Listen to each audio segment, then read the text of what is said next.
was busy. I cracked up about when you sent me that email about the schedule.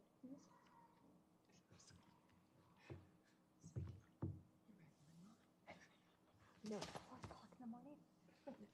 I'm sorry. No. My bones don't move that early. No, and then you laugh. Hey. How are you? Good. For the most part. Oh, that's some stocking parking lot. How about you? I'm saying pretty good, pretty good. Okay, so How was Christmas? that. Is it the first time you did Start it with alone? this. Second Christmas, but she could open up her own presents, so it's more fun. Kids make Christmas. They make it so they love everything. That's what it's for, right? You know, my husband wanted to put a gigantic dinosaur or something. We don't have kids. Inflatable? In the yard? It's like, we're gonna look a little huge, but they'll love it. All right. It's like, I know.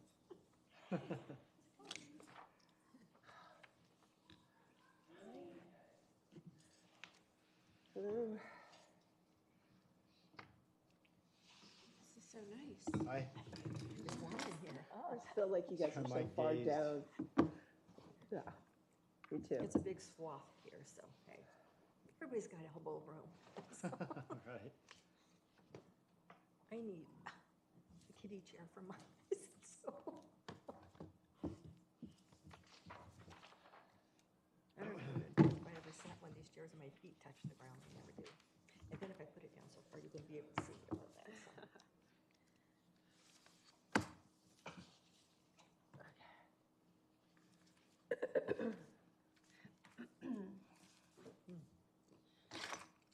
So. It's a chai latte. I like the roasties. Just because it's the best. Jealous. You don't like chai? No, I said I'm jealous. Oh, I have. This is Oregon chai. You can get it regular or spicy. This is icky old My House coffee, like the pot from Circle. I got a thing in the mail for free roasties, whatever you want, 20 ounce. I haven't used it yet. I forgot I was going to do it, but Goodness.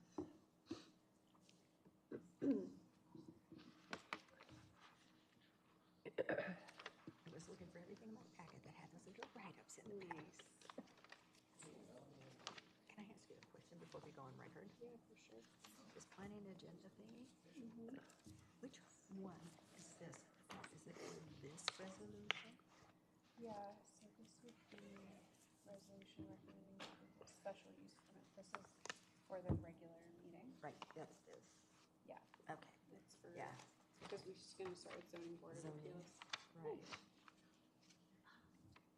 Law of the County of Circuit City, city attorney has started asking planning commission boards and meetings to have like separate resolutions that you give to city council. So that's why you see, instead of just looking at a city council resolution, you're actually Right. looking at a resolution from you to them.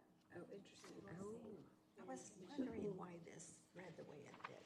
You have separate numbers to track your recommendations to city council. Gotcha. The city council will do very documented recommendations. See, then I can get my one back that I printed off. That thing. Just, I'm struggling tonight, so. Okay, so we That's why. all set? Okay, I'll go ahead and call to order the January 24th, 2023 Zoning Board of Appeals meeting. It is 6 p.m. Can we do a roll call attendance? Chair Kaylin Myers, Present? Mark Leclerc. He's virtual, but we can't hear him. Okay. David Woolman, Present? Sheila Ann Farley, Here. Roberta Kidwell Akers, Present. Beth Campbell. Okay, next on the agenda is audience participation. So anyone who would like to come and speak on an item that's not on the agenda may do so now. Seeing none. We'll move on to new business. which is consideration of resolution number 32-2022 to recommend approval of a variance to decrease the minimum side yard setback from 30 feet to 25 feet at 1572 44th Street. And we'll hear from staff. Angela Snyder, Community Development. So the applicant is Bretho LLC. Is it turned on? It probably isn't. Let me turn it on. I remember. It's on the side. It works better when it's on.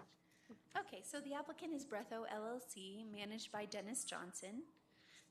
The applicant has requested a variance to reduce the minimum side yard setback from 30 feet to 25 feet in the I-1 Light Industrial Zone District. So as you can see here, the property is located in the Evans Industrial Park, just east of Industrial Parkway. The applicant would like to place a structure that is 40 feet wide on its narrowest side. This would allow enough room for a 25-foot setback on each side and a fire lane adjacent to the structure, which is a requirement of the Evans Fire Protection District. The request is being processed in conjunction with a special use permit, which is a request for outdoor storage that exceeds the accessory limitations.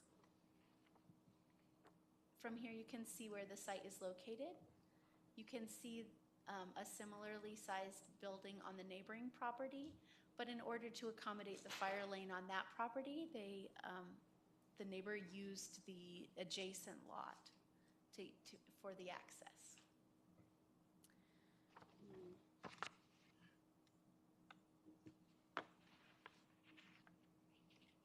Here is a view of the different sized lots within the development. Most lots are larger than this one, although some are the same size or smaller. There is no minimum lot size in the industrial zone districts. In processing the variance, staff followed the process outlined in section 18.6.100 of the City Code for variances, including the dates that proper notice was given. There are 4 criteria that must be met to approve a variance. Here they are in their full text. And here on this slide, I have simplified them. The first one is that the request will not jeopardize health, safety, or welfare. And staff did find that the request does not jeopardize any health, safety, or welfare, but actually improves it by allowing space for that fire lane.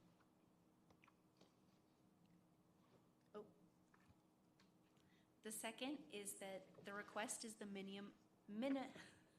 minimum variance for reasonable use. The property is only 109 feet wide. This significantly limits the ability to place a building on the property of industrial use. So it does seem like asking for a 5-foot reduction in the side setback is the minimum setback needed to put the building on the site with the fire lane. The third is that it is not an unnecessary hardship. That it is an unnecessary hardship and not an inconvenience. The site is unusually narrow. Granting the variance will not confer special privilege upon the applicant, as several other lots in the Evans Industrial Park have similarly sized structures. For example, the site next door uses that easement. And then lastly, practical difficulty was not self-imposed unreasonably. The property owner bought a lot in the already established industrial park and did not impose the hardship themselves. Staff finds that it is reasonable to assume that a lot in an industrial park would be able to be used for an industrial facility. Therefore, staff encourages the Planning Commission to recommend approval of the variance request. The applicant is present and I'm happy to answer any questions. Thanks, Angela. Are there questions of staff on this item? Is this the one that we talked Maybe just some number clarifications. So the lot is 109 feet wide. Yes. The proposal is for a 40-foot Those are the same. wide building. The same thing? Okay, then I don't have it. And then the easement on each side needs to be 30 feet. So surely there's more that goes into it than just adding 30 plus 30 plus 40. What else is taken into consideration in determining that this is necessary? It's the requirement for a fire lane. So the fire lane needs to be in addition to the setbacks? I have the site plan, but not on this slideshow. Is there any way I could pull up the other one? Can you repeat your question? I guess just clarification that it's not about adding numbers, so that there's 30-foot setback from the property boundaries, and the building proposed is going to be 40 feet wide, and we've been told that the lot is 109 feet wide. So I guess the question would be, maybe best worded, is the fire lane its own thing, and that would only allow a 9-foot clearance? I may actually defer to the applicant on this. I believe their representative understands how that would. We can pause and wait, and when we call you up, we'll ask that again. Yeah, Okay. for sure. I get the Thank you so question, much. so- No. Perfect. So my question was going to be on the neighboring lot, because it's clear they appear to be the same size, so you answered that.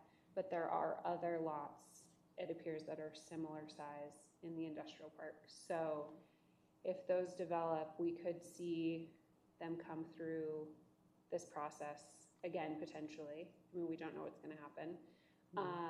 I don't think variances is the ideal way to deal with this sort of thing. So just wondering from staff if that's something that's being discussed or thought of in this case, given that maybe the lots were platted longer ago, or, they're smaller than normal or whatever. Right. I considered a lot of those different aspects. For one, it was platted a long time ago, believe in the 70s, and so they were not thinking about the same widths that we think about today. But it is true. Usually a variance, you have to prove a uniqueness. And a lot that looks like several other lots in a development, might not be unique. And so in discussing this with our attorney, it's something that we would like to consider. Is 30 feet too much? If you can fit all the utilities and everything that needs to go within that setback, would 20 feet be fine? Would, the one we have in our residential zones is like the 1 foot for every 3 feet of building height. So to get a 30-foot setback, that's a pretty tall building, for safety, the 90 feet tall. So maybe 30 feet is too much. So is the 30-foot setback specific to the industrial zone? It is. Okay. It's specific to our industrial zones. And it Okay. could be that that's because there are perhaps more hazardous materials or bigger equipment going in and out. Sure. So I could see maybe a little bit bigger, but 30 feet is excessive. So would you say then that that's something that staff's going to be taking under advisement or looking into with potential code review, code changes? Absolutely. Okay. Perfect. That speaks to my question then, which is, I do know this is an old area. And so for the easements and the utilities and the infrastructure and those kind of things, that maybe that is an area that we can get all utilities heads together and take a look at that and do it as something, more cohesive rather than just piecemeal like this. Yep. So this is good. Okay. Other questions of staff? I just want to confirm this is a public hearing item. It is. Okay, perfect. Thanks. Doesn't say that, so I just needed to make sure. Okay, so seeing as there's no additional questions of staff, we'll hear from the applicant who's here this evening. If you could state your name and address. Thanks so much. Melanie Fosline, Northern Engineering, representative of the client. Are you having trouble hearing? Yeah. Could you? Very muffled. You can, Or yeah. Pull it down. sorry, I always hate these.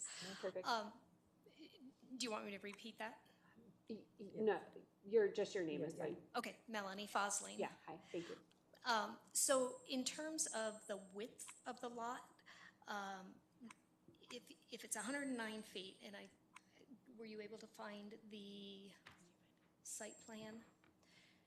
So one of the unique features of this lot is that it is partially in the floodplain. And so when we set the building, I don't know how to make it not squeal. When we set the building, the office portion of the building was on the north side out of the floodplain. And so that's where we set the parking stalls, is on the north side. And the building is oriented. I don't know if you can find it. If Anyway, we can so pull up the slide, the next, you said it was in the next presentation, is that right? Where's it at in the V drive? So as you go across the 109 feet, you've got the 25-foot setback, you've got a 40-foot wide building, you've got 20 feet of parking space and 20 feet of the emergency access, which is within the west setback. So I would have to count up that, do the Need the addition a little picture. bit. But that's what happens, is that parking is in that equation.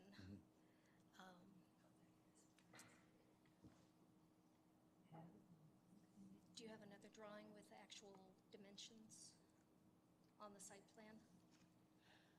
Not in the presentation. Okay. Or do we have them in our, I don't think we have them in our packet. It should be in the packet. So up on the top of the drawing is the 25, there is a little bit of a dimension, 25 feet from the top property line, which is actually the east property line, to the building. The building is 20 or 40 feet wide. From the building to the parking is another 20 feet, and then 20-ish feet to the west property line on the bottom part of that drawing. Does that answer your question? Okay. Yeah, thank you. All right. So which, I guess, so orientation here, North is to the left. okay. So which side is the setback issue, I guess, or what? On the east side, or the top of this drawing. Okay. Gotcha. So can you talk a little bit about why this size building? Why not just make the building a little smaller or anything like that? Just some of the needs behind the site and. My name's Dennis Johnson. The reason we're making it that size was just to make it more usable. It's 40 feet, and if we sell it someday, I want to be able to make it so that it's a good size for it. Another reason I was trying to get a little bit more room, because there's 2 overhead doors on this west side of the building. Just to turn a vehicle into those doors too is pretty hard at 20 feet if you got a larger pickup. Gotcha. So that's the reason we went with that. And we could have made it narrower, 30 feet, but I just don't think it's that usable then. Sure. So it sounds like the floodplain was also a component with the site. Yeah, it definitely was. 'Cause, it runs up. We have to build up all the dirt, of course, and that's the reason I would like to move it further to the north too, if we could, for a setback. That way, there's less dirt to bring in to rise up to get it out of the floodplain. Thank you. Are there other questions of the applicant while we have them here? I read through this, believe it or not, and I looked at this. The height is something that you're talking about also, of what you're going to have in there, correct? The height of the. The height of the building? Yeah, the building's 14 feet on the side walls, 14 feet high. Is that what you asked me? Yes. Yeah. Yes. Okay, and you're in between 2 different lots. It's all industrial, because I was, just from looking at this, I was thinking, well, how does that affect people who are next to you for whatever they have? You know what I'm saying? It's like a see-through or being able to see and access, you know? So the setbacks are internal to the lot, so it doesn't have an impact on either. neighbors. So it's like, here's the north, so this is internal. And Mhm. then, so this is how they get into it. Okay, alrighty. That's what I needed to know. Did you have a question? Where is the fire access road going? I'm not certain I'm identifying it correctly. It's over here Where, somewhere. It's over is here. it on the north That's- side? The entry, See, yeah, that's the north, entry will this be is right either there on the north. south. I'm sorry. The entry will be right here in this bottom corner, right Okay, there. okay. That's the That's, entry. yeah, I'm trying, Yeah. it's tough to orient. Other questions? And you said Commissioner Leclerc is online. Is he muted, or are we able, will you just monitor the comment section and make sure that he doesn't have anything to add? We can't hear from him. Okay, thank you so much. So at this time, we'll open the floor for public comment. So if there's anyone in the audience who would like to speak on this item, please approach the podium now. I'll also ask if there's anyone in the virtual audience who would like to speak on this matter. If you could check the Zoom for us, or whatever the platform is that we're using. And then I'll ask staff if anyone called in or commented on the item. We did notice all the surrounding property owners and did not receive any comments. Okay, perfect. Can you just confirm there's no one in the virtual audience, and then I'll. There is no one. Okay, so we'll go ahead and close the public hearing, and we can have a planning commission discussion on the item, and a motion if someone so moves. Would anybody like to say anything? I just wanted to just reiterate that I don't think variances are ideal. I do understand the unique situation of the lot being narrow and the floodplain. Why 30 feet? You know, if we can't answer that, let's answer it. I think is, you know, adjust the setback and feel like we are strong in what our setbacks are, because otherwise it's kind of pointless. But I don't have an issue with the lot being modified to be usable. You know, I think the industrial park is an important area in Evans. It's been vacant and pretty underutilized. It's had a lot of code enforcement violations. So I think more activation of the site is a positive thing. And I don't want to deter use of a site, particularly if we don't have a good reason to do so. So those are my thoughts. Seems like a really easy opportunity to avoid having to do this again. Yeah, Yes. for sure. Not that we don't appreciate you coming. No, we do. Absolutely. Thank you for following the process. So with that, if there's other discussion. I'll make a motion. Okay. I'll move to recommend approval of resolution number 03-2023 and forward the recommendation to City Council. Okay, we have a motion to approve. Is there a second? Second. And a second. All those in favor signify by saying aye. Aye. Opposed, same sign. And motion carries. Thanks so much. Variance recommended for approval of the council. Okay, so I believe that was the only item on the ZBA agenda. Staff can confirm that. So we'll go ahead and adjourn the zoning board of appeals. And then we will move on to the planning commission. So I'll go ahead and call the planning commission regular meeting to order. It's again Tuesday, January 24th at 6:20 p.m. and we'll have a roll call attendance. Madam Chair, Kaylin Myers, Present. Mark Leclerc, David Woolman, Present. Sheila Ann Farley, Present. Roberta Kindwell Akers, Present. Beth Campbell. Present. Okay, we'll go ahead and have audience participation. So if anyone in the audience would like to come and speak on an item that's not on the agenda, they may do so now. Otherwise, we'll go ahead and move on to the approval agenda. So item number 1 is approval of the December 27th Planning Commission meeting minutes. And we'll need a motion to approve the minutes in a second. I make a motion to approve the minutes. Okay. There's a motion for approval. Is there a second? Second? Motion and a second. All those in favor signify by saying aye. Aye. Aye. Opposed, same sign. Okay, meeting minutes are approved.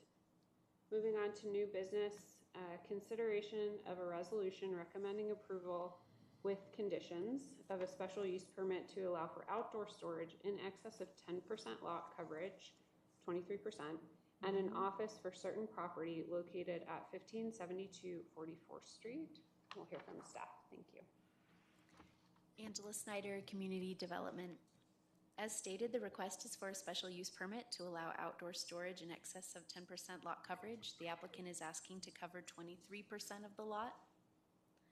The applicant is property owner Bretho LLC, managed by Dennis Johnson.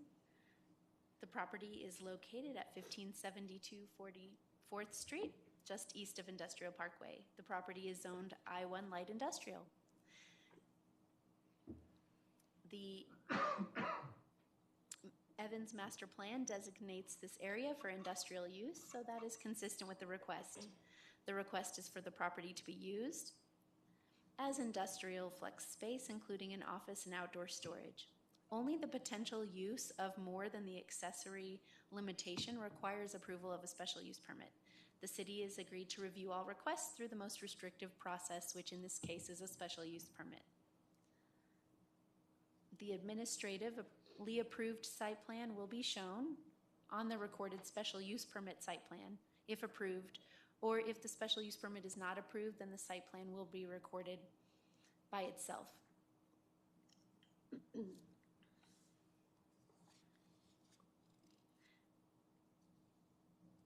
Here's a picture of the site close up.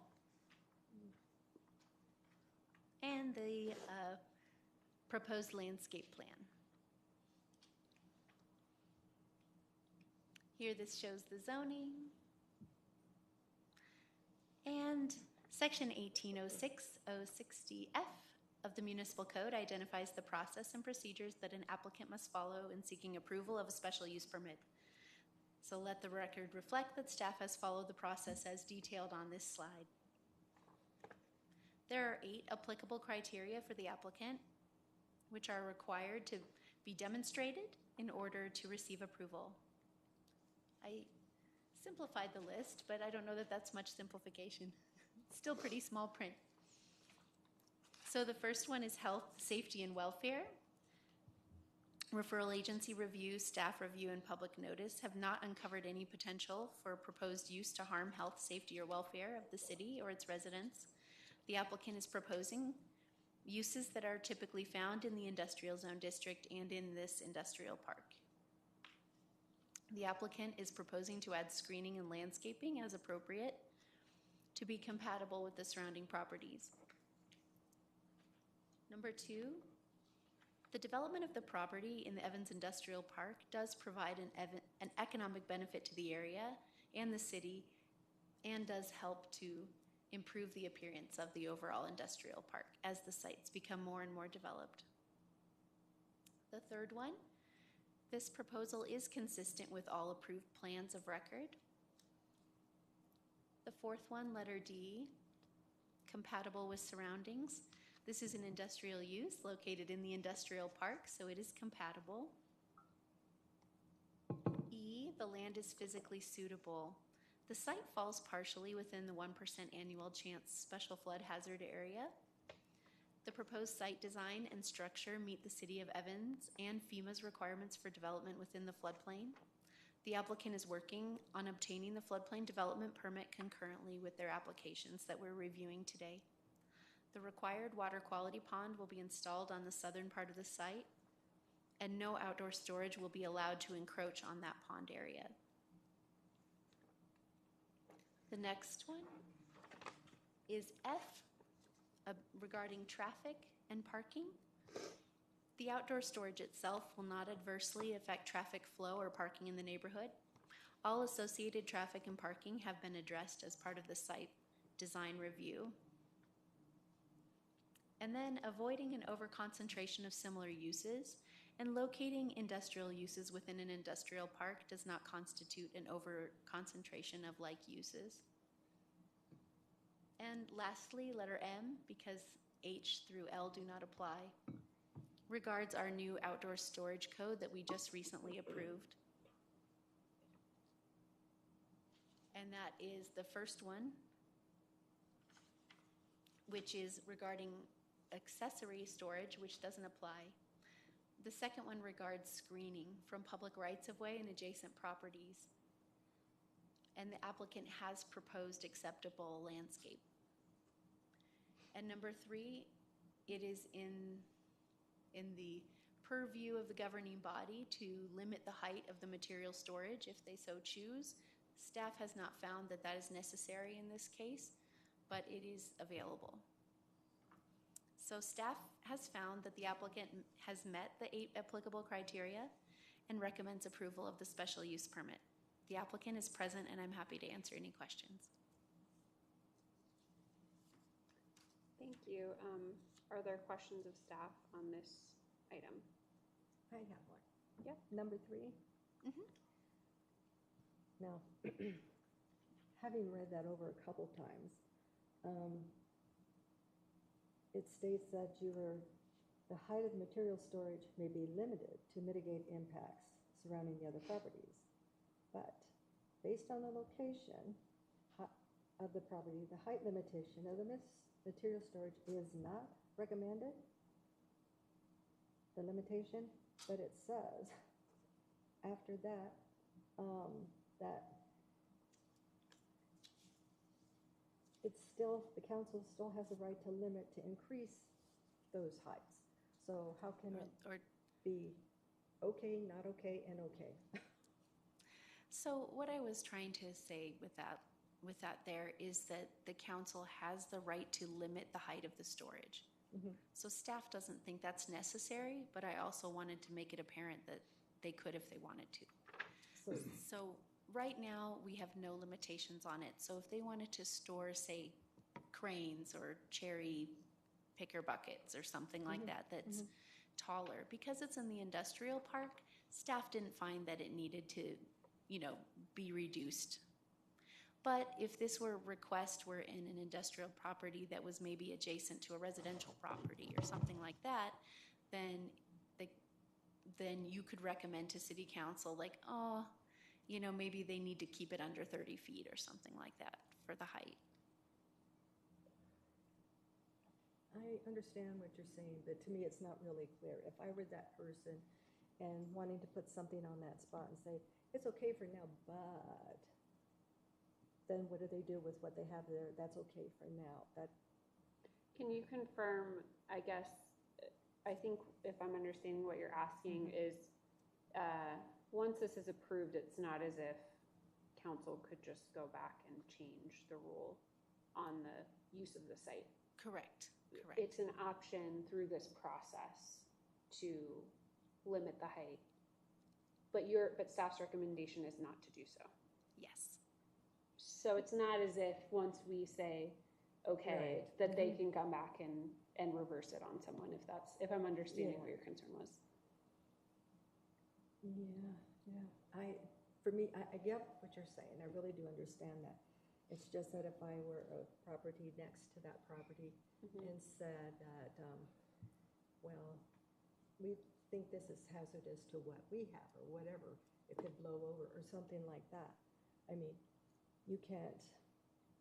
I don't see how it would be nice, to put it nicely, to take and say, well, we've allowed you to do this for a year or two, but now you're going to have to change. That is not something that you'll be able to do?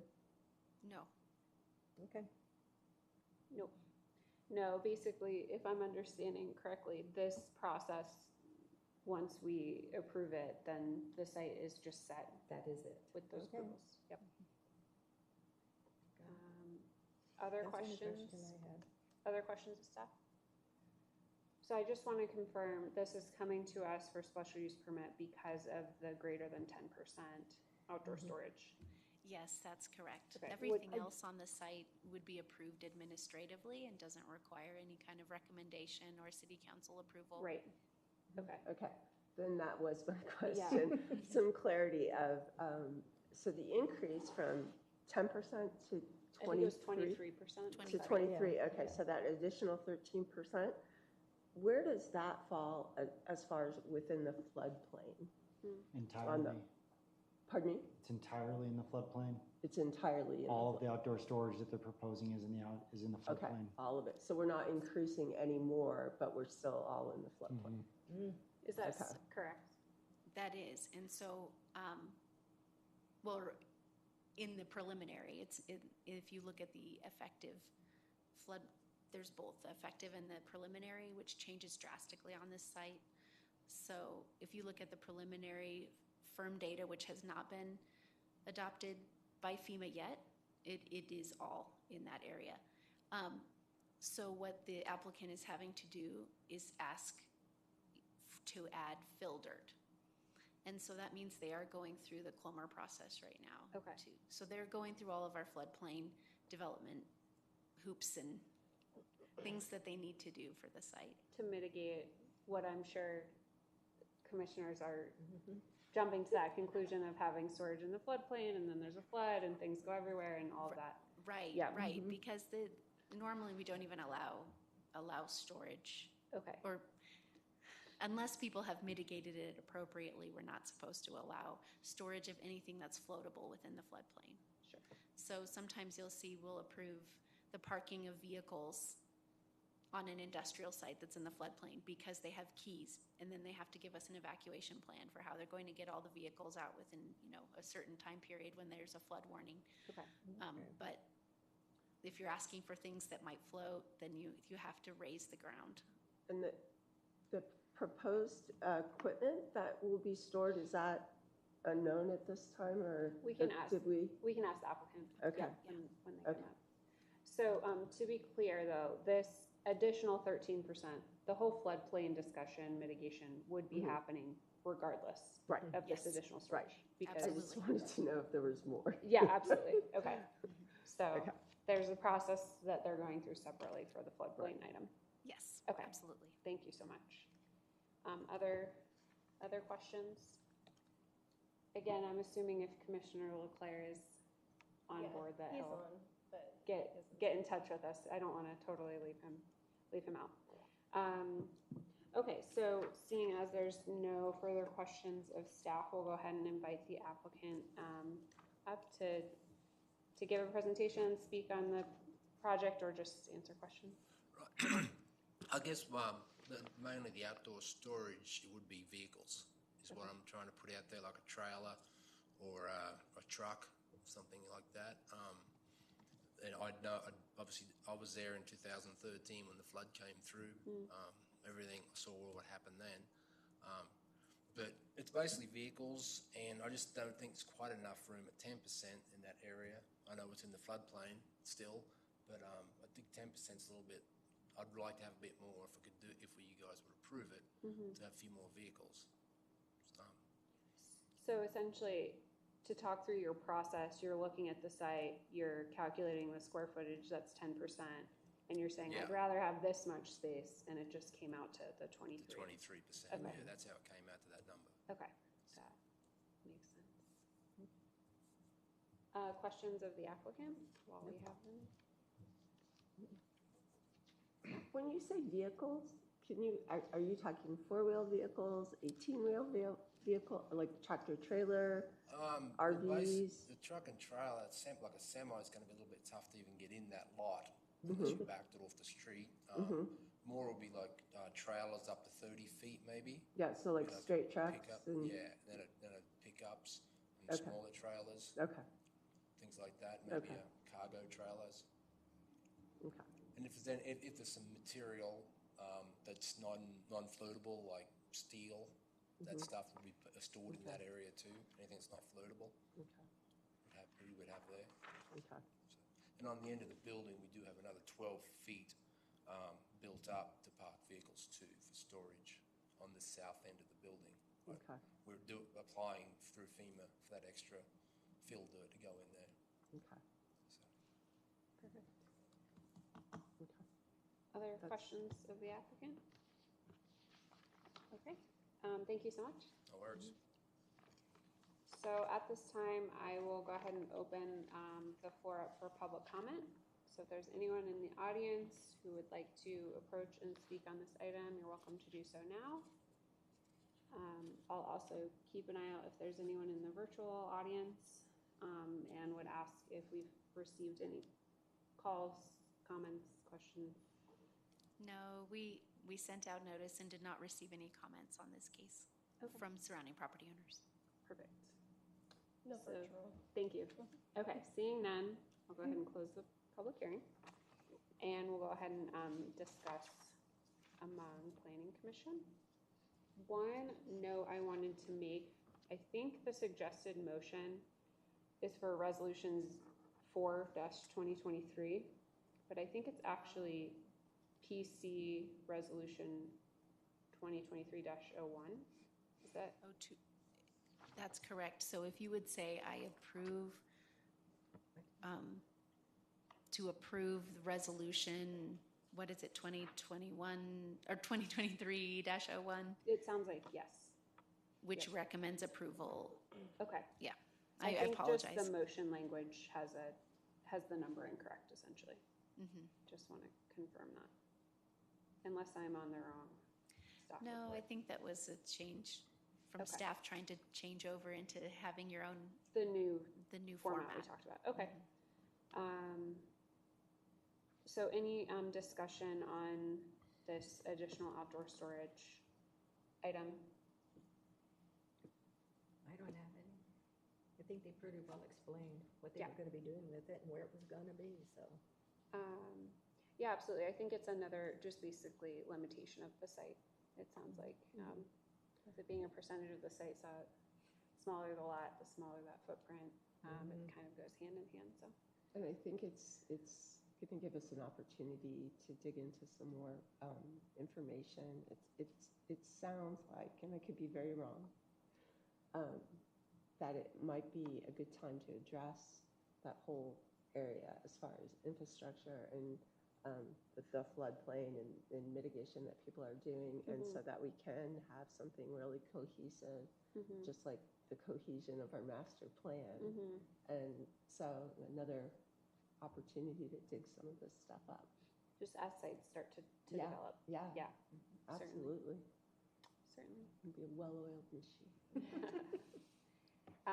No, I agree. I don't have a concern. I will say these types of items seem to come to us a lot. So similar to the whole variance setback, can we have a few extra percentages of outdoor storage? Again, maybe that's something that we should just be taking a fresh look at, especially in this industrial park. I think we see these properties quite a bit. Yes. So that would be my request of staff, I guess, just on this topic, on this Well, item. And I think along the lines of attraction rather than promotion, clarity is always welcome when you're wanting to step into, somewhere and say, hey, I might want to set up shop here. Right. So, Absolutely. And that also ties into the floodplain issues. If you have it one way, you can't have all the other places 10 different things. Right. Just know that this is how it has to be done if you're gonna do this. Cohesive. Perfect.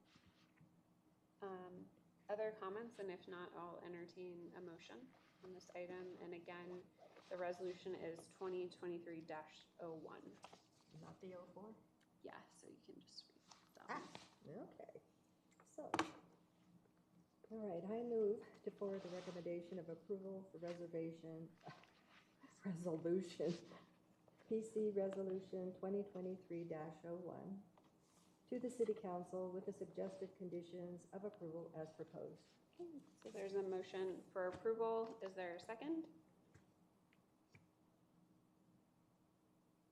Second. There's a motion and a second. All those in favor signify by saying aye. Aye. Opposed, same sign. And motion carries. Thank you so much for being here this evening and for developing in the industrial park. Yeah, have a great evening. Yeah, thanks. Okay. Thank you. Great, so that was the only item on the agenda, so we'll go ahead and transition to staff updates. Thanks. So, first news is that Ann Bess Johnson's no longer with us. She resigned over the weekend. So, And mhm. so you have Randy and you have myself, and we'll hold down the fort. And I'm sure that they'll find an interim director, is what I was told, and then they will do a nationwide search for a director. we have every confidence in your abilities. Oh, Angela. absolutely. Thank you. Thank you. Well, please reach out to me with any questions that you ever have, or suggestions like this, like look at outdoor storage, things like that. I welcome the opinions and recommendations. So thank you. Great. Yeah, and I think just on the items that we saw tonight, again, I mean, I'm getting the sense that you understand where we're coming from in terms of the type of items that come before us, in terms of anytime we have to kind of skirt around code, it just feels like maybe we should be looking at the code and say, okay, if we're seeing this a few times, is there something wrong with the code, you know? So. Right. If every single business owner, which right now most of my cases are all asking for more storage in the industrial park even. So that's a problem. They shouldn't all have to come asking for a special use permit for something that they all are going to be doing. Yeah. Yep, agreed. Save time. Any other staff updates? Not that I can think of. Okay. Does anyone have any questions? Or items that you want to bring up during this period of the meeting? I have a question. I remember sending something to Ann about, you were supposed to have a talk from somebody about solar. Yes, But they're right next here. item, we have one more meeting. We okay. just have to go through and Okay. Sorry. adjourn this one. Okay, so if we're good, we'll go ahead and adjourn the Planning Commission regular meeting.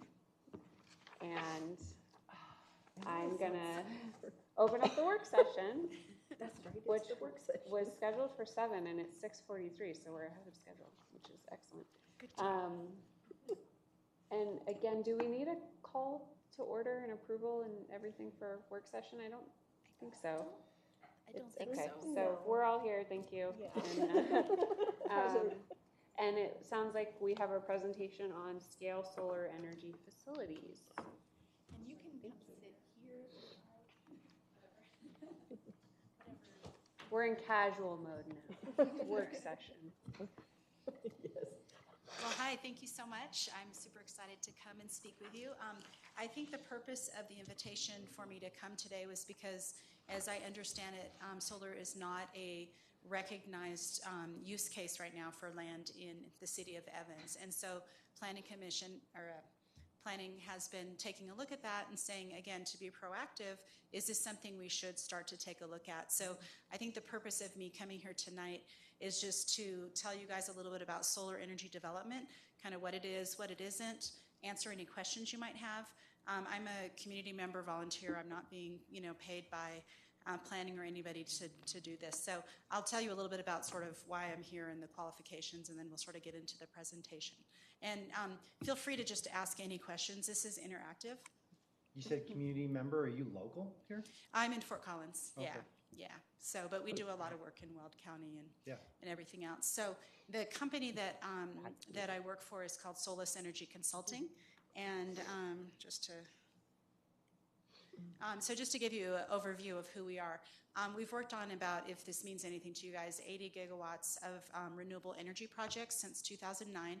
This is a 100% woman-owned business. I'm one of the two owners of the business, and we've worked on over 500 renewable energy projects. So we just do renewable energy.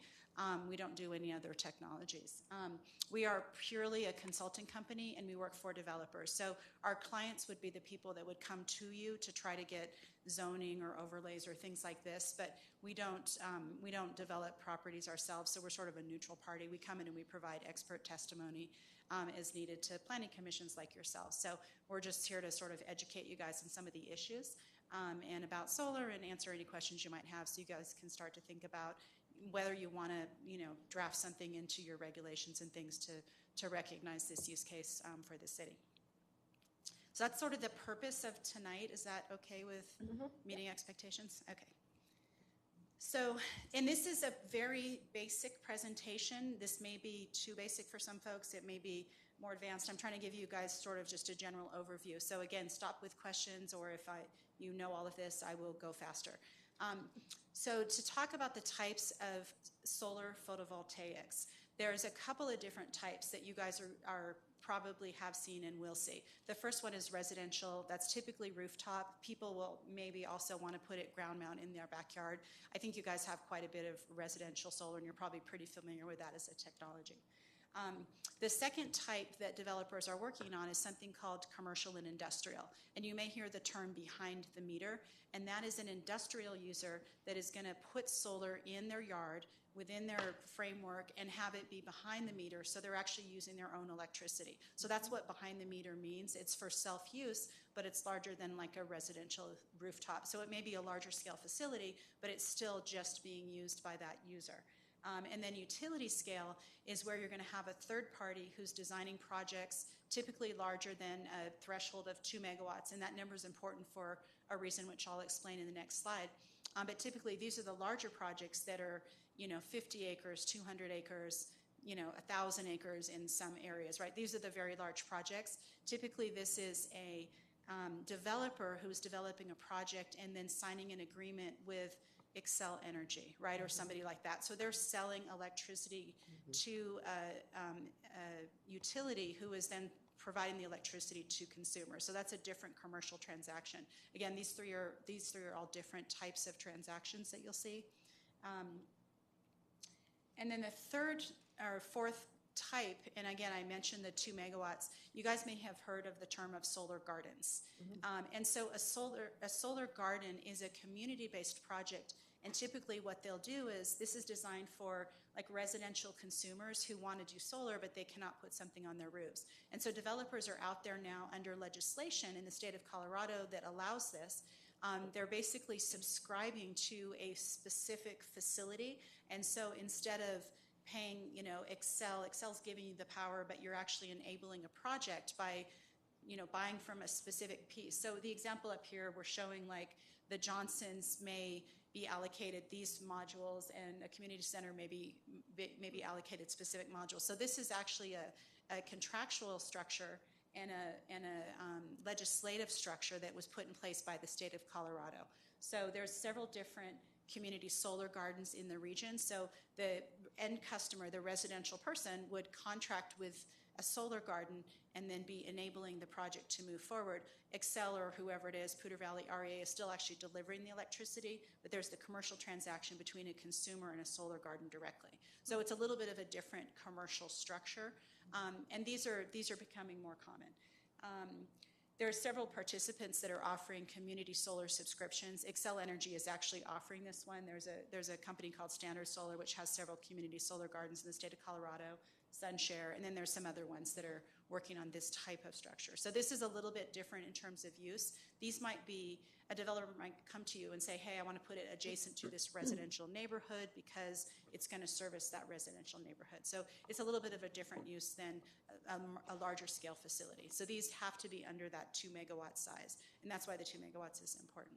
So any questions on sort of that? Yeah, so is this like an offset? Like as a homeowner, would I have to be close to the solar to be getting that solar? Is it just like, okay, I'm buying solar somewhere and it's helping the global issue or whatever? Yeah, it really behaves more like an offset in the practical nature of how it works. Sure. Yeah, because you're not delivering. And the question, for those of you that may not understand the question, the offsets is like a mechanism that allows you to sort of buy solar in one place and sell it in another.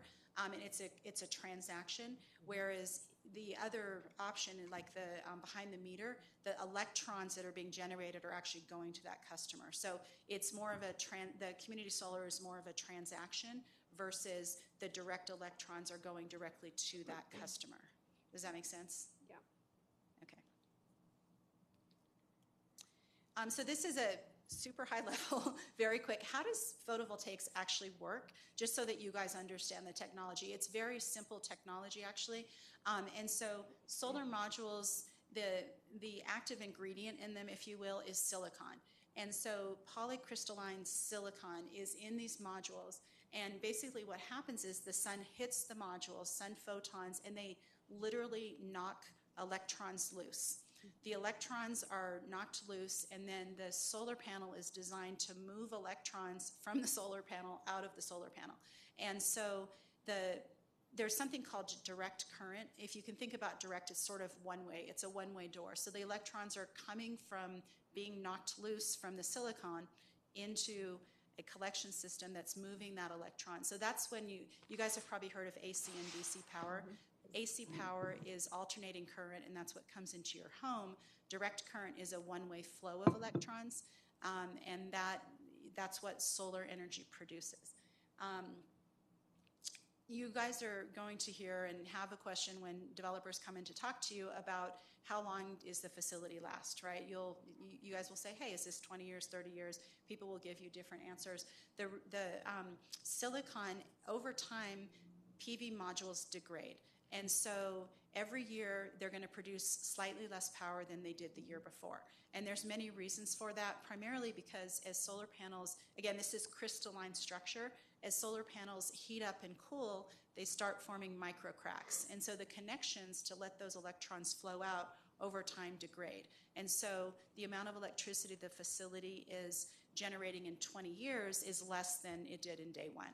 And so that's sort of how the technology works. And so when people start asking about a facility life, and you guys may have these questions, developers may not always have a very direct answer because of how their assumptions are working in terms of how the facility is going to degrade and how long it's going to last for. So I'll get more into that topic. But basically, this is sort of how the PV panels actually work. So any questions on that before and I know it's a little technical, but it's interesting, I think, to see how it actually works. One thing I would ask is, say you have a solar garden, and if they aren't all put in at the exact same time, you're going to have a different level of degrading going on. And this is able to keep track of which ones are going bad so that they can be replaced as opposed.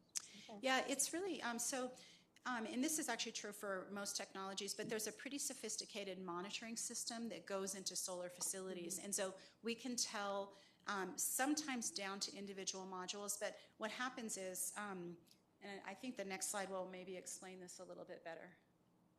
Oh, where's my drawing? I have a great drawing that is right here. I'm not sure, it didn't come through. So anyways, what happens in that case is that you basically aggregate a bunch of modules and then collect power from a group of modules. And so we'll monitor at the level of the group of modules, but maybe not the individual module. So the components of a solar facility, unfortunately the picture's not there, but modules generate the electricity, and then all those electrons are gathered together into something called a combiner. So they're combining sort of all of these electrons, and then the modules are supported on steel racking, and we have a picture of it here that you can't see. But the steel racking is, there's two types of racking that we sort of use. One of them it's called fixed tilt, so we'll change it and manually change it. Like there's a solar facility by the high school, I think it is, or the junior high. That one's a fixed tilt system, I think, because it needs to be manually moved. And other systems have a motor, and they'll actually track and move with the sun. And so we're doing two different types of support structures for the actual PV facilities. And then from there, the electricity comes out, and then it will go into like a substation and will go out onto the grid. So there's also meters on all of these things. So I talked about sort of behind the meter. The meter is the point where electricity is sold. And so that's how Excel Energy buys it, and the developer sells it at that metering point. So again, sorry the drawing didn't come through on this one. I didn't check the PDF when I sent it, but we did have a drawing of this for you to see. So why solar? Why would you consider solar, and why would a developer want to bring solar to you as a project? Solar's pretty low maintenance. You put it in, and you need to sort of look at it every year and monitor it. Like you were asking, is it degrading and how far is it degrading? But there's not a lot that goes on. People need to mow. People will sometimes wash panels if they get dirty. But it's not like you're actively, like with a gas plant, you're having to do turnovers and maintenance and all kinds of things. It's a pretty low technical type technology, right? So there's not a lot of maintenance. You can put it most places. It's pretty easy to put in, and you can put small amounts in or large amounts in, so it's pretty easy to deploy in a lot of different places, especially Colorado. We have an incredible solar resource, so that's why you're seeing a lot of solar in Colorado. It's pretty relative to some of the other technologies now. The cost has come way down, so it's now pretty competitive to actually build it versus building some other technologies. And so a lot of what you're seeing, and a lot of solar being installed, because it's frankly just cheaper than trying to put in a new gas plant. So Xcel is purposely buying it for climate change reasons and all those things, but really also because it's cost effective for them. One thing really nice about solar is that you can put it near the load. So for example, you can put it on a rooftop, or you can put it in an industrial park, but you put it where people need the power, and that's different from some of the other technologies like wind turbines, right, that you can't put in the middle of the city. And it's also pretty relatively quick to install. Again, it's pretty simple technology. You have your modules, you have your racking, you have some underground wires and collection systems, but it's not extraordinarily complex technology. And then I mentioned in here redundancy. So if you think about it, if you have a field with 700 solar panels and you have a couple of the solar panels go bad, you still have a facility that works. If you have a gas plant that goes bad, you're suddenly losing all of your power. And so solar it has some redundancies built into it, where if particular pieces, because it's so modularized, if you have particular pieces of the facility go down, you still are generating electricity, whereas there's sort of a single point of failure in some other technologies, like a wind turbine, right? A wind turbine, if one goes down, you lose a lot of output from a single wind turbine. And then it's pretty benign. It doesn't make noise, right? And so that's a nice thing for solar versus some of the other technologies. So those are some of the benefits of why folks may bring you some projects. Any questions on those? And I'm going to go into some of the negatives in the next slide. I did have a question about the behind the meter. So in the case of a small community, if there is a problem in the system for that community or that group, then there is also, you're still tied to the larger grid for power and things like that. So I'm thinking like an apartment complex where you have all rooftop solar, you're all behind the meters, similar to like non-potable water kind of situation, where if there is a problem, you still have your kind of fail-safe. Absolutely. So what typically happens, there's an off-grid application, and that's specific. And so if somebody has a cabin up in the mountains and there is no grid nearby, they'll have solar, and then they would need battery or something like that for redundancy. But all of the facilities that we work on a utility scale are tied to the grid. And so they're normally delivering power. They actually use power too for some of the monitoring that you asked about, right? So all of these facilities actually do use power. There's outdoor lighting and things like that, and that's typically monitored and installed. And the utilities require that those sorts of things are sold to the utility back to the facility, just like you would for a RV park or something that has outdoor lighting. So you'd still have a grid connection. So they're fairly similar before and after in a lot of aspects. It's just the size and the overarching like management of it, kind of. Sort of. So for the residential and the behind the meter, those are similar. When you start getting into the larger utility scale, there is some different infrastructure. And so I think my next slide explains that. Okay. Okay. So this is a question that we get a lot. And people, especially folks in the community that don't want to see solar, one of the issues that's raised a lot is we're not going to get the power. And so that may or may not be true depending on the configuration. And so whether they get the power or not, there's sort of two ways to think about this. There's a commercial, transactional aspect of this, and then there's an actual physical, technical aspect. And so those are really different in how they're handled. So this is always a question, and I was at a commissioners meeting in December, and this was one of the reasons the commissioners got a lot of questions about this, and why would you want this in the community? We're not going to get the power, and this is a big issue for people that we hear a lot. So I want to explain to you on a high level sort of how it works so that you understand it, and the answer isn't completely straightforward. That's why I'm going to take a few minutes here to talk about it. So on the technical side, the very technical side, if you look at the diagram on the right, the grid is a little bit like, an analogy is a tank of water. And water is actually a really good analogy for electricity.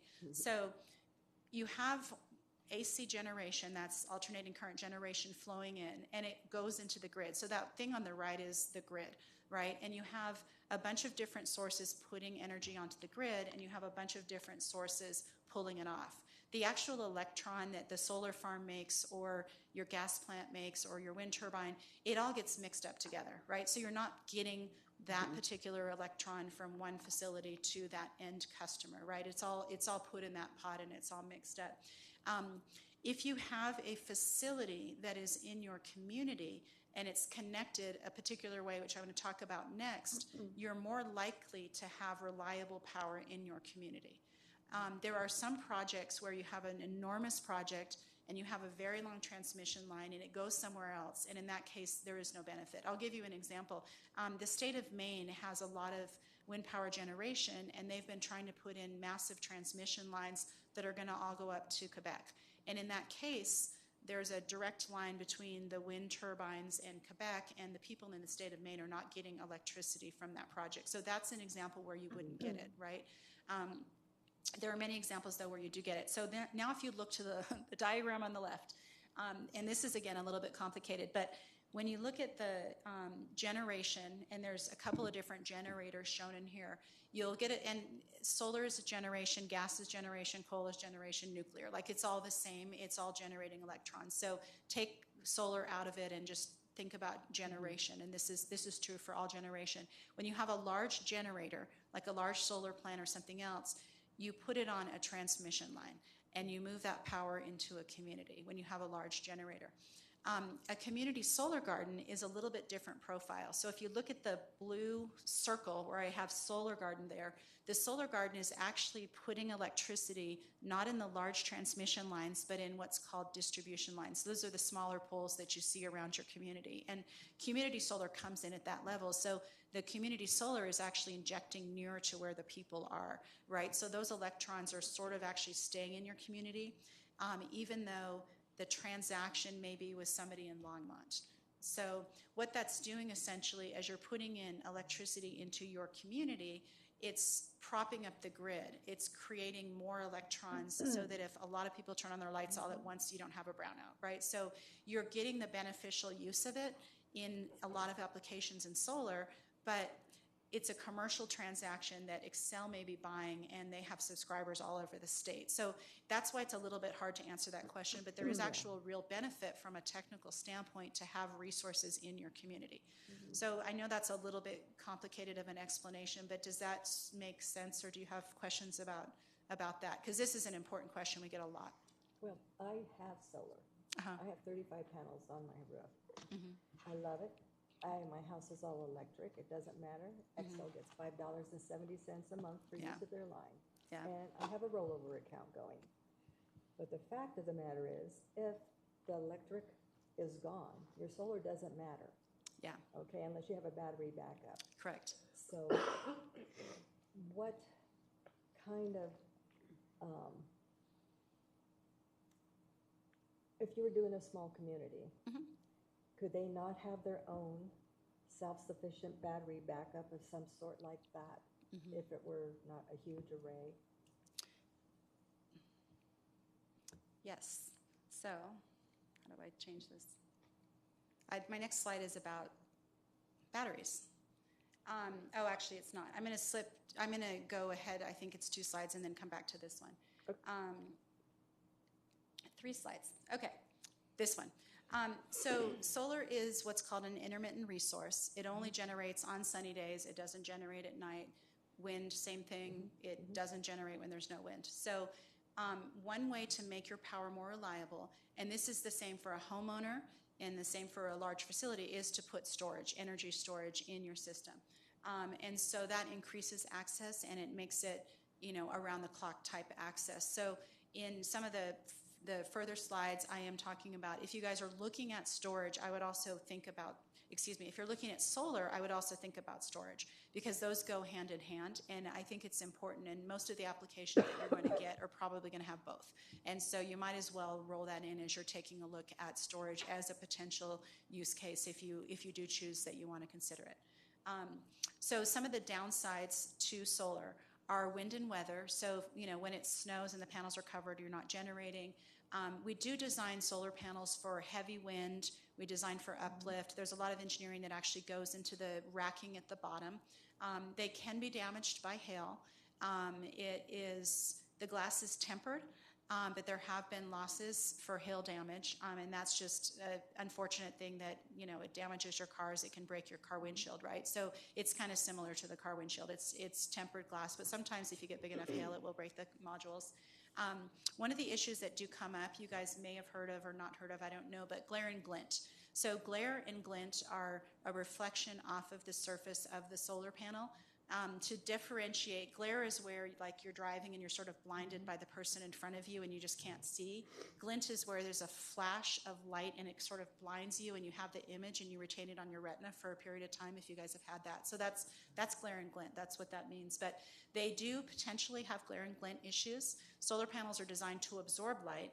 However, at certain angles of the day and certain settings of the sun, they can potentially have glare. So some communities we're seeing across the country, especially if the solar panels are near a road or something where you're going to have traffic or near an airport, it's important to ask your developer, did you do a glare study and are there any impacts? So that is one of the things that, from a planning perspective, you guys need to be thinking about is there's potential glare issues for solar. One other thing that is interesting from a development consideration is we're starting to see a lot of co-locations of solar with agrivoltaics, with pollinator gardens, with things like that. And so the land is taken out of use except for uses like this. We're seeing sheep grazing and some of those things. So there's actually some co-locations. If you guys are starting to think about, how do we incorporate this into our master plan and what's the methodology, you guys can ask developers, hey, have you thought about these sorts of things and what's your response? So that's something from a planning aspect that might be really interesting to take a look at and talk to folks if they bring projects to you. I'm going to back up just a couple slides real quick. So real quick, the question about aging of PV facilities. People will come in and say, well, we think we're going to have a 35-year to 40-year project or a 20-year to 25-year project. And that's a little bit hard to digest as a planning commission. You're like, just tell us how long it's going to be there. And they aren't going to answer necessarily because they don't know. Because the solar panels degrade over time, they have a financial model and they have an estimate of what they're going to spend in revenue and all of these projections, right? This financial model that may or may not give them the real answers because the facility does age over time. And so developers will work with the landowner and say, hey, lease me your land for 40 years. They might actually be only planning on 20, but they want the option to go in and replace panels and things like that over time. So that's why if you ask them straight out, you may not get a straight answer because they're in the background, deep in the weeds of how long is this going to last, what's my revenue model, those sorts of things. They're designed to last 25 to 30 years, a solar module is. Flat out, that's what the design life of a solar module is. That may not be what the developer is thinking for their project. So, but just from a purely technical standpoint, by 25 to 30 years, you need to get rid of them because they're just not generating enough electricity. So are these projects then always temporary? They wouldn't just replace the field when they all go? That They, wasn't clear they to me. could, yeah, they Okay. could. So that's called repowering. And so there's a couple ways to do that. Typically, you'll take off the modules and replace them with different modules. And so that will extend the life. The other power equipment that's in the facility, like a substation, typically has a 50-year design life. And so the modules themselves, by even maybe 20 years, you might want to replace them because the technology is advancing so quickly and you're losing so much power. But you can absolutely replace them. And so developers are thinking, yeah, we're going to repower this in 20 years or 30 years. However, I was at a planning meeting where the developer was asking for a temporary overlay in a residential district. And the residential district wasn't going to be developed for probably 20 or 30 years because of some of the factors associated with the development, right? And it wasn't going to be. So the solar developer was coming in and saying, hey, let us do this for 20 years, and then the land will be freed up for residential later. You can take this stuff out. It's pretty easy to disassemble. So you could get a case for a potential temporary overlay on something that could come up. So again, these can be decommissioned after, 25, 30 years, and you're not left with like a hazardous waste area. Sure. So that is an appropriate potential use as a temporary overlay. Interesting. Yeah. This is decommissioning. So what happens at the end, I think, is important for you guys to think about and take a look at. So most of the materials within solar panels are recyclable, probably 98% or something like that.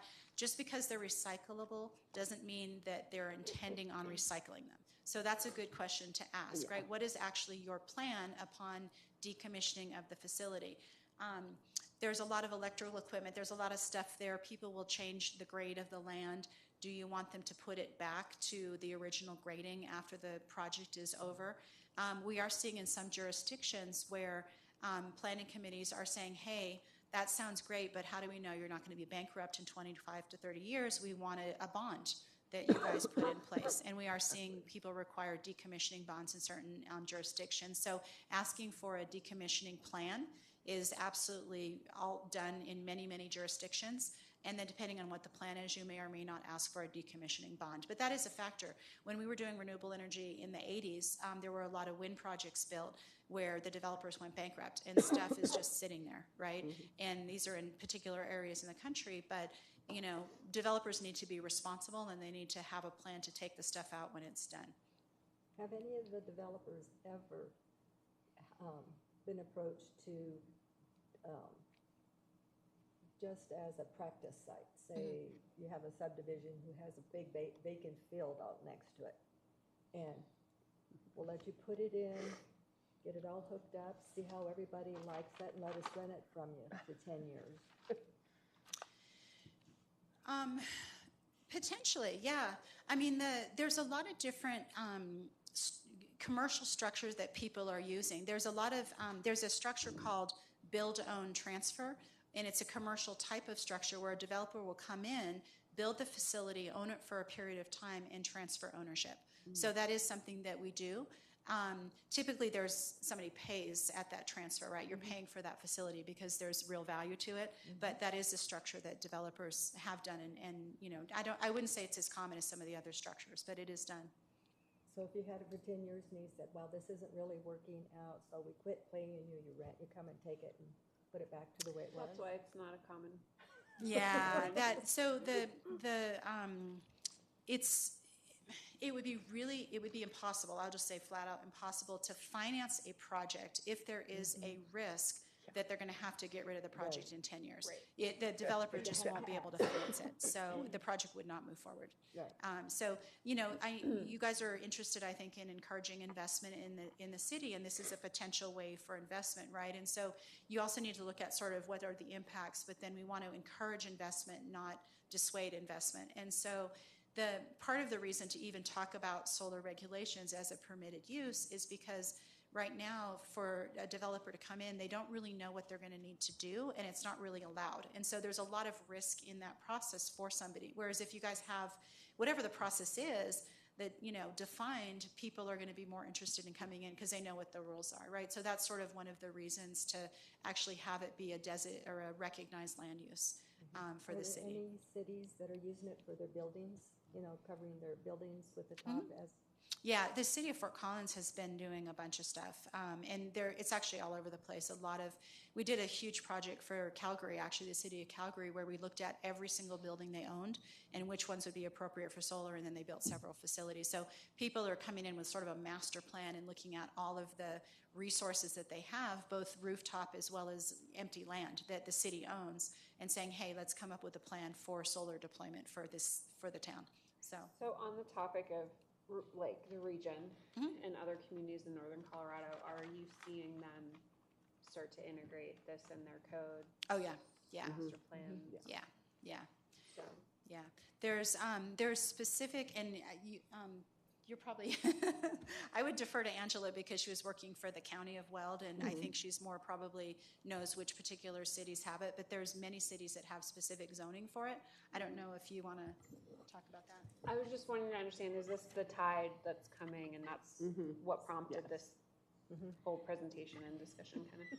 Yeah, I actually don't know that much about the municipalities themselves, but I do know that the county did go through and update their regs in the last year and did take a hard look at like the decommissioning plans and the future of it. But then they also made a lot of it easier because they understood the lack of risk and the lack of environmental impacts when they're going in with posts and things like that. So they on the one hand made it easier to do some of it, and then made some of it more difficult.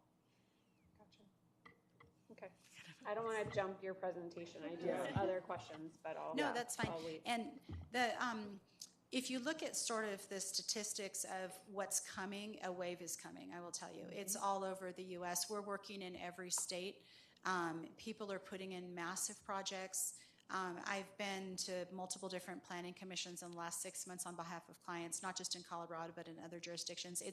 There's a lot of development and investment coming. So I would say it's, if you guys are looking to attract some of that, it's probably a good idea to talk about this, right, and figure out what you guys want to do. Absolutely. In terms of some of the community benefits that you could expect, so there's obviously revenue that comes off of these projects.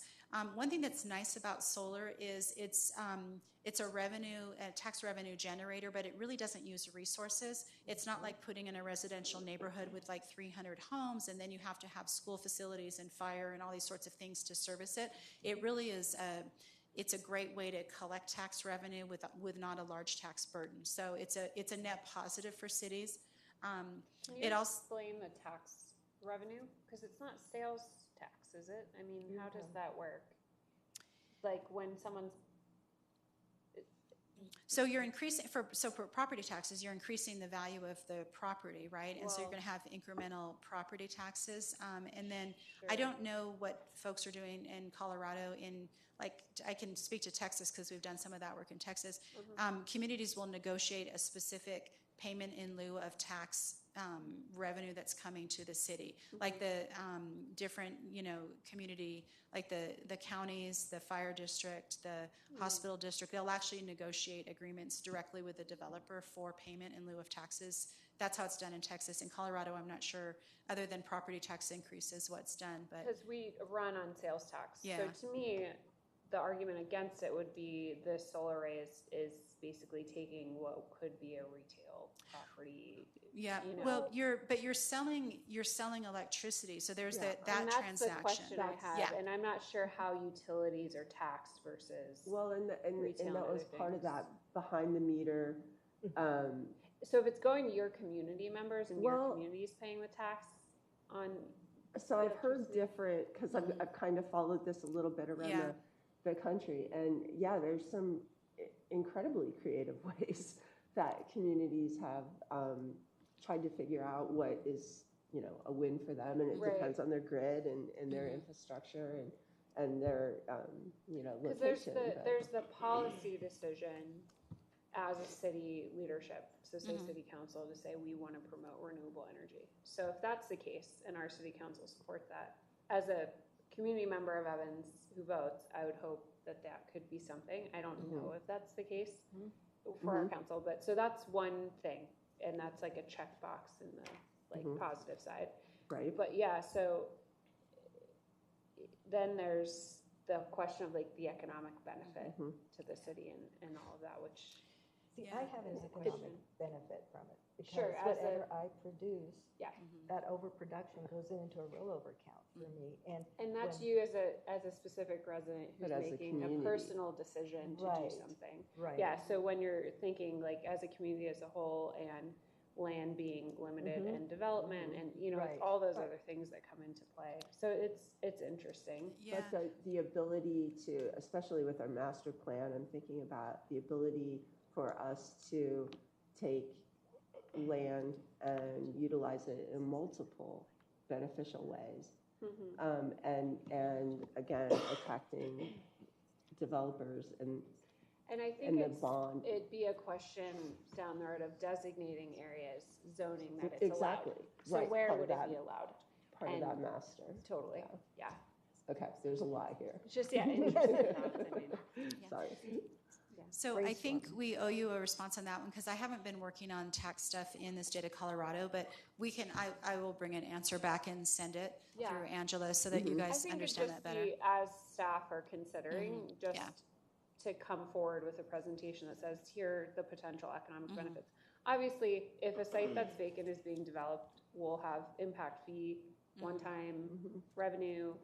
That's one time though. So then after that, you know, then what does it look like and all that. Yeah, so we'll get back to you on that one, because I don't have a good Yeah, feel for sure. that one.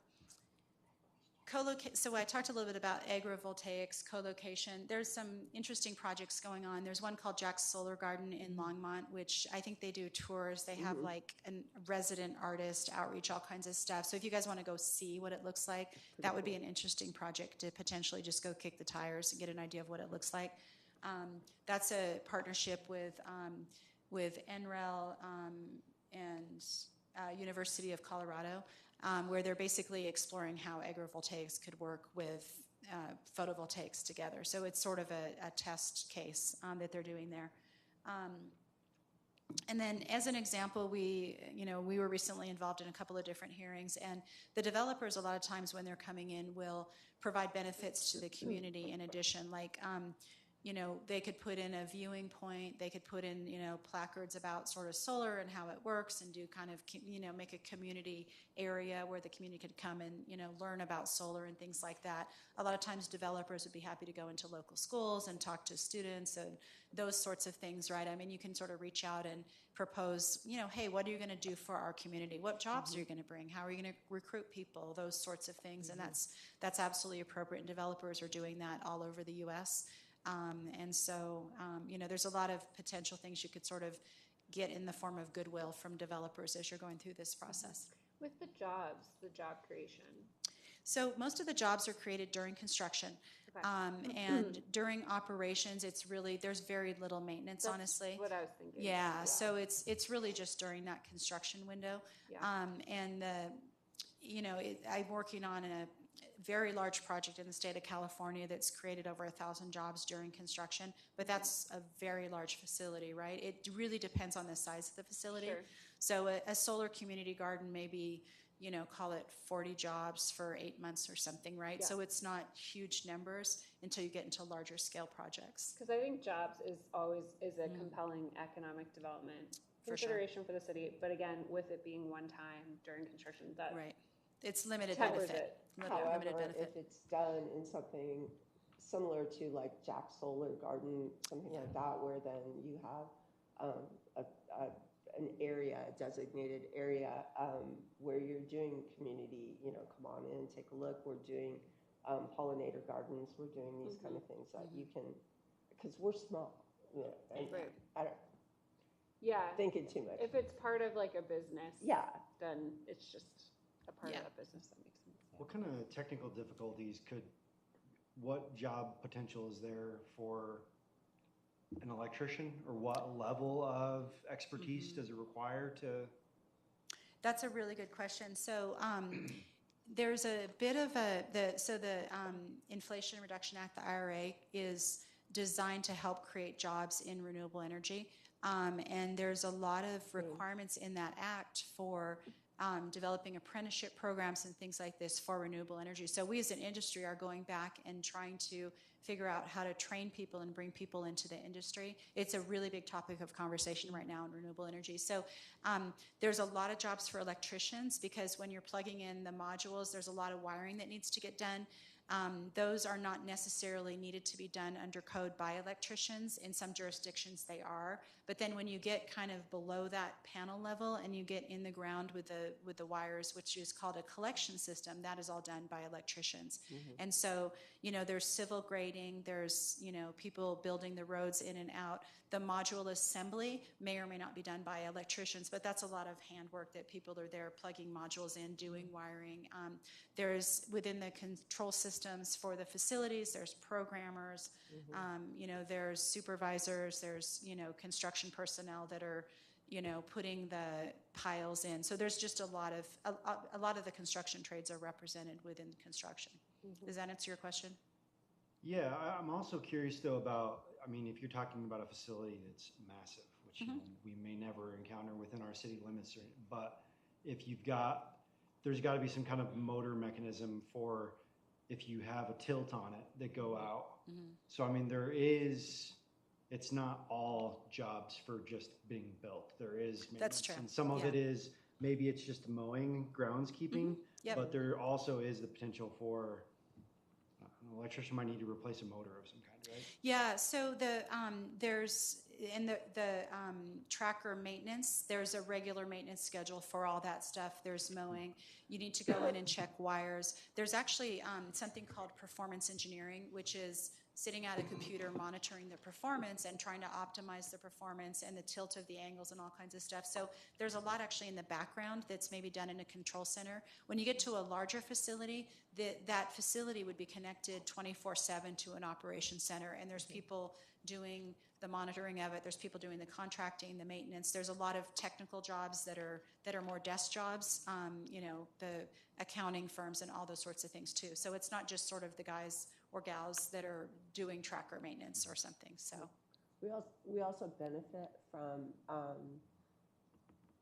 not only CSU, but with Ames and some of their apprenticeships programs that they're trying to get up and going.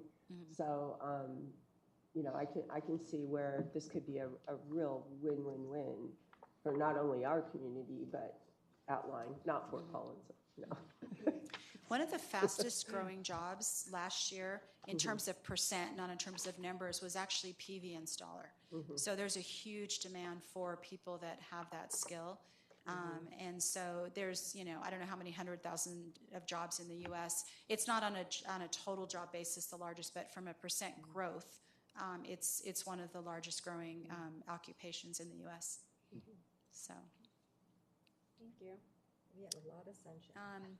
So there's just 2 more slides on batteries. I think it's just 2 more slides, just because I think this is something that you guys should think about a little bit. So battery energy storage is a way to store the electricity when the sun isn't shining, right? So it's a really nice compatible use.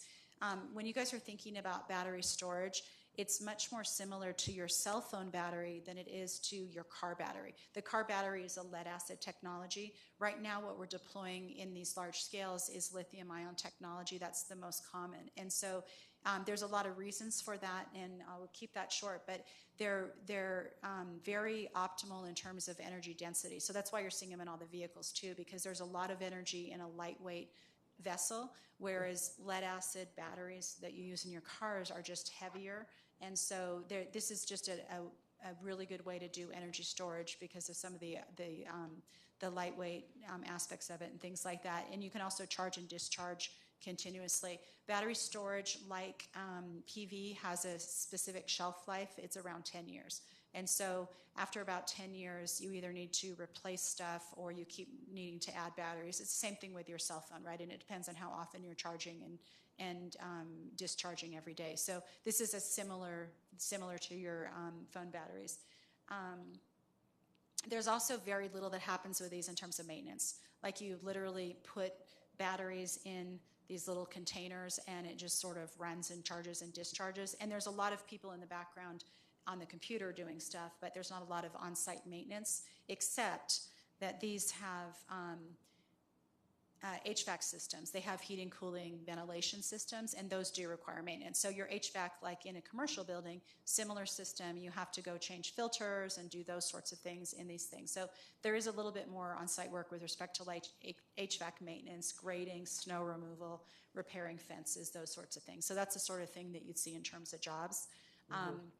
These battery storage facilities are charged either directly from your PV or they can just be standalone. And you guys may actually get applications for what's called standalone storage. And that's just a storage facility, no PV. It just charges from the grid and then stores energy and then sends it back out onto the grid.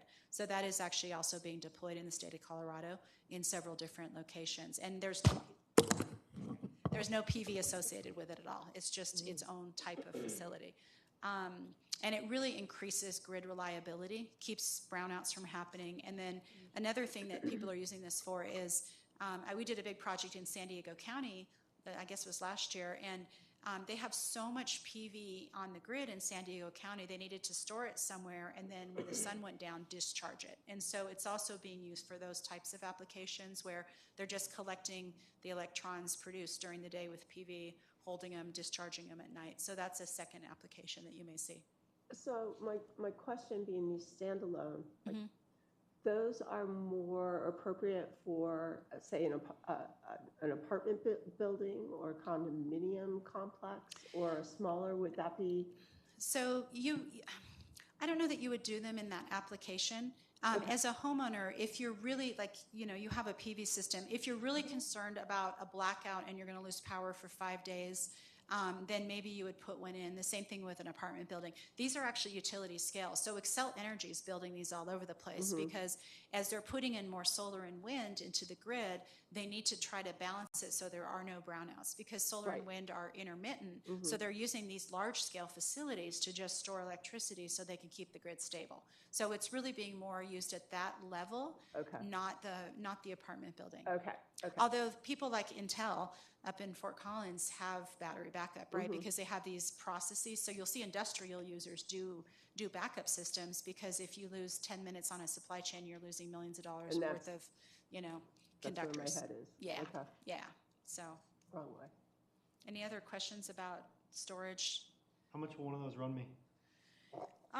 For your home, less than $5,000. Really? So, yeah. That is not bad. Yeah, I it thought depends you on were the gonna say size. something So ridiculous.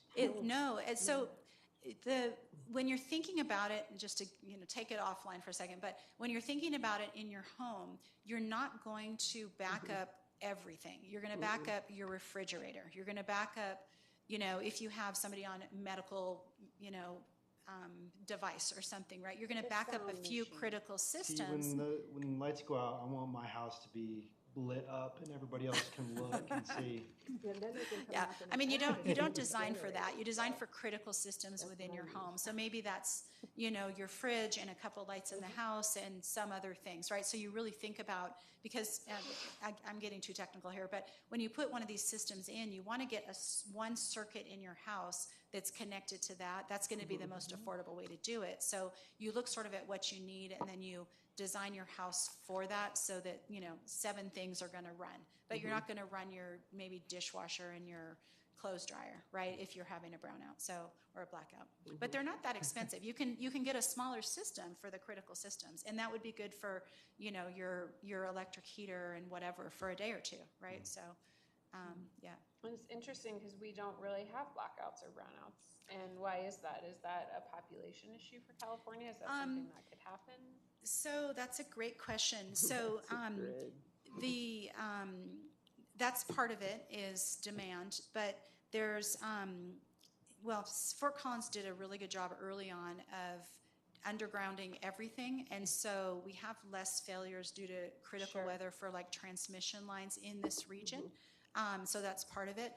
We have a pretty diverse energy portfolio. Like we have rawhide, we have a lot of solar now. So there's a pretty good management system around sort of how electricity is done, and Xcel is pretty reliable. They've been really good. We have pretty good and clean power because there's a pretty robust infrastructure, right? And so California is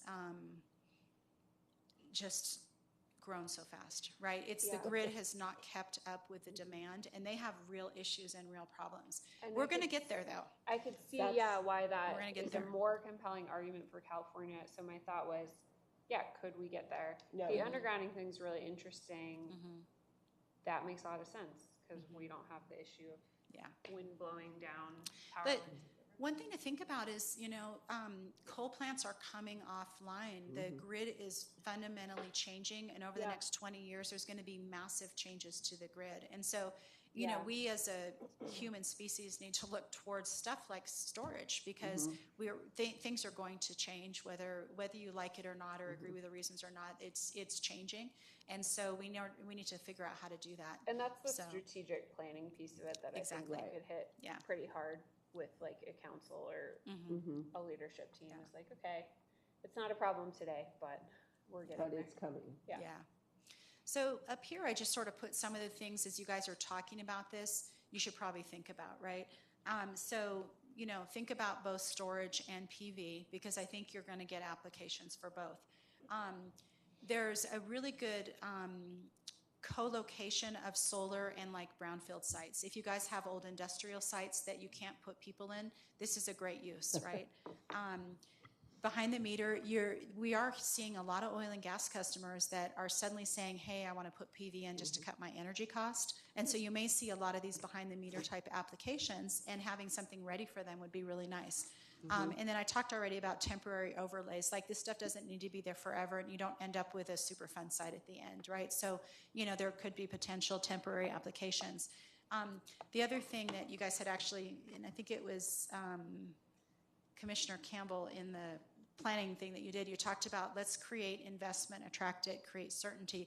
That's what this would do if you guys considered this, right? Is you'll attract investment to your town because financing parties hate uncertainty. They'd rather have, onerous regulations than unclear regulations, right? Because they just can't quantify those risks. Right. Not that you should put in onerous regulations, but you know what I mean? It makes it more transparent too, right? So, and it makes an efficient use of staff time instead of having to come every single council meeting for something. If there's a designated use, it streamlines things for you guys. And then these are questions, again, to sort of take away and talk about amongst yourselves, right? Like, what is your city's master plan? How does this align? Are there any existing zoning areas that we have right now that are compatible? Maybe you guys can modify a zoning reg. I don't know, right? But you may already have areas that would make good sense for you from a master planning standpoint, et cetera. And then who else needs to be involved? You need, your fire department, your building department, et cetera. They may come into play when you guys are talking about, potentially doing some land use regulations around this. And then kind of lastly, is there going to be a different process for community solar versus behind the meter versus a large utility? So you might also want to talk about, is that different to you, and are there different regulations, or is it the same process?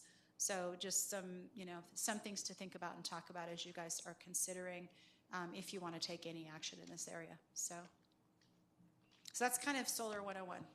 Thank you. Happy to Yeah, that was answer any more fabulous. questions. So. Yep, Thank you.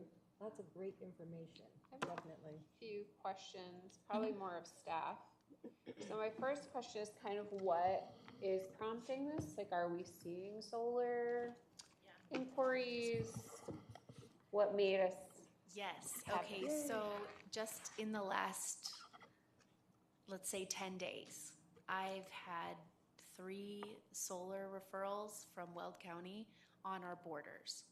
So Interesting. Weld County is already approving solar facilities right adjacent, 3 of them, adjacent to our city limits almost. Is that because they just updated their regulations? Does it sound like? And It's, Or do I you think, know? I think Excel increased, a huge RFP.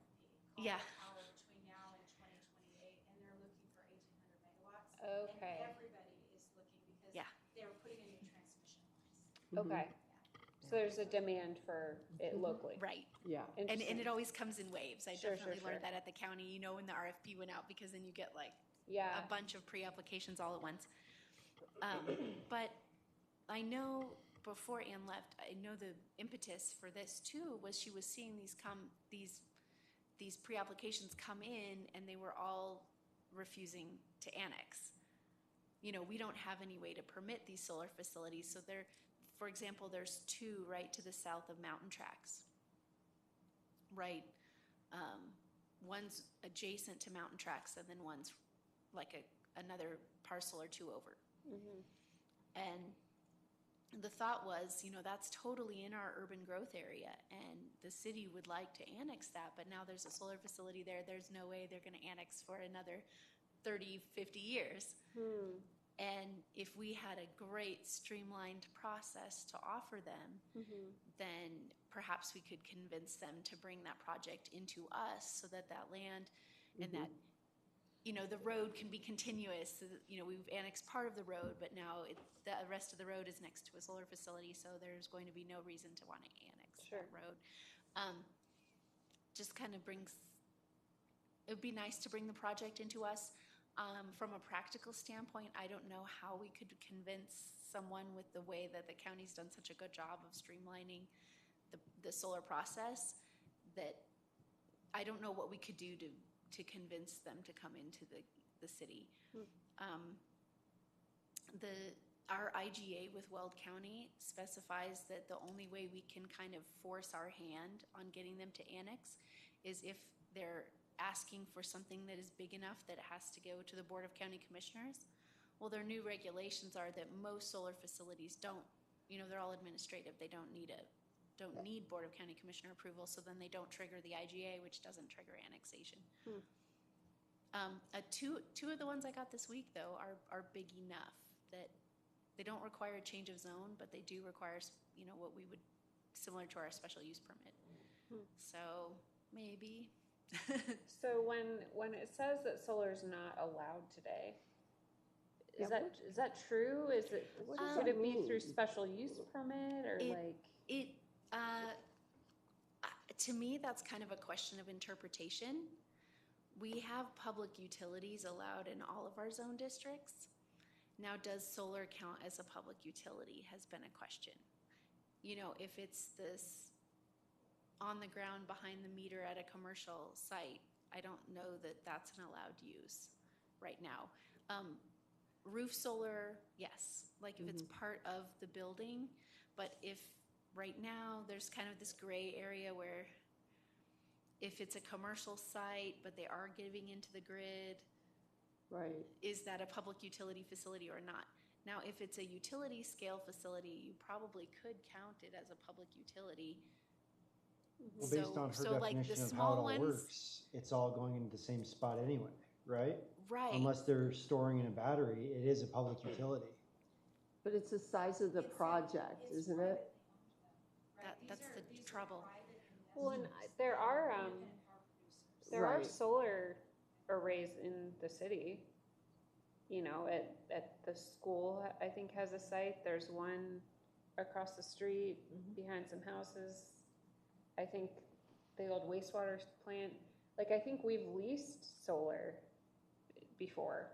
That's kind of why I'm exactly confused. I was like, is it not allowed? And that's why I was like, okay, is it the storage? Is it the rooftop? Is it the behind the meter? And I get the residential is separate, but so if there's an oil and gas facility and they're making natural gas, and then the natural gas goes to Excel, and then it's like a public utility from there on out, but we still don't treat our oil and gas wells, our oil and gas producing facilities, as if they were public utilities. We put them through extra reviews. We require them to come in but they have hazards through our oil and gas location assessment sites. And it's the energy producing sector is complicated. amazing. I mean, just the fact the sun is not going to turn off the light. You know what I'm saying? They'll have the sun every day, maybe eons in the future, but that is the most unending resource that we have. And and I'm calling this in the plains because I lived in the mountains 45 years before I moved down here. And this is why I do solar, because I have a solar generator with its own butterflies. So when I do lose electricity, I just plug the necessities into it, and there's no sound, and I know people have generators, but they're noisy and they have to store gas, which is dangerous. So there's a whole lot of positivity about this that is good for everybody. It's just people getting used to the idea. And the big thing is to get a good company, a good place who doesn't have a reputation that's already preceded them about, well, they did this and this, but there's that but. So is And this on doesn't staff's work plan? I mean, it's, you know, like, it's great, and it's kind of like, yeah, I support it, but like, until we see developments come in or code language, I mean, it's kind of like conceptual at this point. It is conceptual at this point. You know, we've already finished our master plan, and I'll be honest, I'm not exactly sure how it addresses renewable I don't know if energy. we I don't talked know if it about does. renewable energy in Well- thinking about it. We did water conservation and some of those things, but But it's certainly doable to go back. I mean, but it just takes staff. I mean, what I'm saying is it's a big work product for Right. staff Yeah. to do to incorporate it into the code and to just from a perspective, you know, Yeah. is the demand such that that's something that's going to be prioritized? Or Right. I mean, I think to us, the thing that's pressing are these referrals that we get. yeah, That maybe we would like that to be that project to be annexed in. sure. One thing that sort of occurs to me is that this is, if you guys think that there are areas in the town that are appropriate, you can sort of say developers go here, but don't go here, right? That's also a way for you guys to sort of say, hey, in these particular land use areas, that's actually a good idea, but don't try to do an overlay in a residential neighborhood or whatever it is, right? Because you guys are sort of proactively saying, based on how we want to develop our town, this would be appropriate here and here, right? So I don't know, it would sort of help direct people to kind of do the right thing. It also, just to, you know, for these large projects, people spend hundreds of thousands of dollars doing all the studies, doing the overlays, doing the mapping, all these sorts of things. And so when a developer is imagining a large project in the area, before they come to you, they spend easily $100,000. And so if they don't have the clear process, if there's a risk, they have to go get a conditional use permit and go through this whole process, and you guys just might say no, then there's less certainty there. So they'll be more willing to come if they know that there's a pathway to, if you guys either have zoning or there's a definitive pathway to a project, then they're willing to spend the money and take the risk, right? So just from an investment perspective, again, the regulatory certainty creates investment. So Is that, is a smaller rate, this is something, I don't know that we've talked about or even thought about it, but electric car charging stations.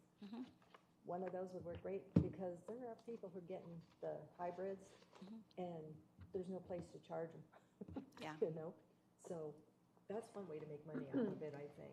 Yeah, I guess from a planning commission perspective, I'm supportive of exploring it. So if you're looking for guidance, if that a recommendation or some guidance, then absolutely. I mean, I think it's valuable. I agree with It's the future. renewable energy and everything. So to the extent that we can support efforts, I'm supportive. yeah, Yes, absolutely, absolutely. I already am.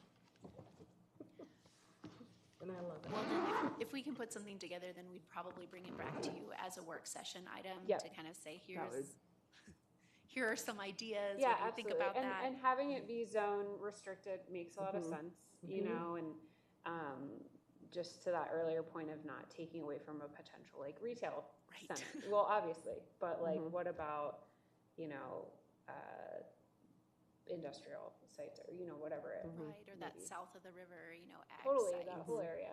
Yeah. Or even, can we hand in hand a grant with our river and some of the green space that we're trying to put in and Well, get NREL involved and we'll just kumbaya it and. I know we have a lot of floodplain Yeah. in our area too, and not all of the floodplain is that beautiful green river area. Some No. of it is, you know, if it's on the fringe of that, not to use the technical term fringe, but just the general fringe of a floodplain, where it's still not good for building, but it's also not the beautiful, like, place where you want to save the habitats and everything like that. That can be a good location for solar. We still want to say that. That's what I mean, yeah. We really appreciate the presentation. That was super Yes. informative. Yeah. Yeah, thank you very much. Really interesting. Appreciate the work that you do Yeah. for renewable Didn't energy. realize how much was behind all of that. I've seen the giant arrays. but- Yeah. Yeah. Yep. Well, thank you. Thank you so much. Yeah. Any other items for work session? Nope. Okay. I gotta stretch. Thanks, everyone. Have a wonderful evening.